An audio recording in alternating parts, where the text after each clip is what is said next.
Sign 10 পাই plus theta এই কোণটার মান নির্ণয় করতে বলা হয়েছে। খেয়াল করো এখানে ভিতরে যে অ্যাঙ্গেলটা দেওয়া আছে, সাইনের যে অ্যাঙ্গেলটা, সেটার ক্ষেত্রে 10 পাই প্লাস থিটা বলা আছে। এখন আমরা কি বলেছিলাম, যদি একটা কোণ এরকম আকারে দেওয়া থাকে আমরা সব সময় কোণ আকারে ভাঙবো। আমরা ভাঙবো হচ্ছে এভাবে n ইন্টু পাই বাই 2, তার মানে পাই বাই 2 এর n গুণিতকের সাথে প্লাস মাইনাস থিটা করে কিছু একটা আমরা বানাবো, ঠিক আছে? আচ্ছা, তো এখানে তো সেটাকে যদি আমরা করতে চাই কি করতে হবে, এখানে কত আছে, পাই আছে তাই না, আমাকে তো পাই বাই 2 আকারে সাজাতে হবে। তখন আমি কি করব, একটু লক্ষ্য করো তো, প্রথমে আমি পাই বাই 2 লিখলাম, পাই বাই 2 লিখলাম। এখন আমার n কত হবে, প্লাস থিটা থাকলো, n কত হবে বলো তো, যেহেতু এখানে 10 পাই রয়েছে, সো কাটাকাটি করে আলটিমেটলি যাতে আমার এইটাই থাকে, এই ক্যালকুলেশনটাই থাকে, সেইভাবে করে করতে হবে। তাহলে আমি যদি এর সাথে 20 গুণ করি তাহলে কাটাকাটি করলে কি আলটিমেটলি আমার এই লাইনটাই আসে না, এই লাইনটাই তো আসে তাই না? আচ্ছা, তার মানে আমার এটা ঠিক আছে। এই ক্ষেত্রে আমার n এর মান কত হলো বলো তো, 20 হলো। 20 কি জোড় না বিজোড়?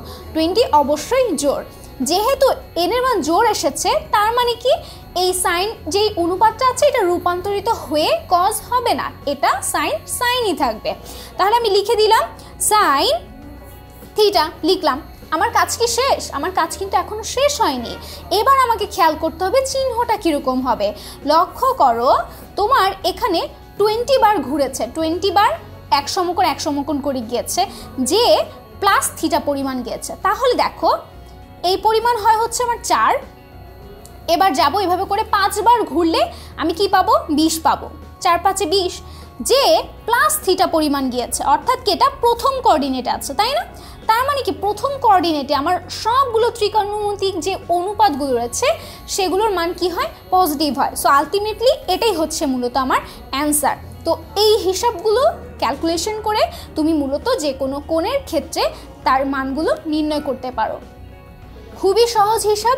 ফার্স্ট স্টেপ হবে হচ্ছে এই আকারে তোমাকে সাজাতে হবে, এরপর চিহ্নের ব্যাপারে খেয়াল রাখতে হবে, এরপর তুমি যদি সেই অ্যাঙ্গেলগুলোর মান জানো সেই মানগুলো বসিয়ে দিতে হবে। খুবই সহজ।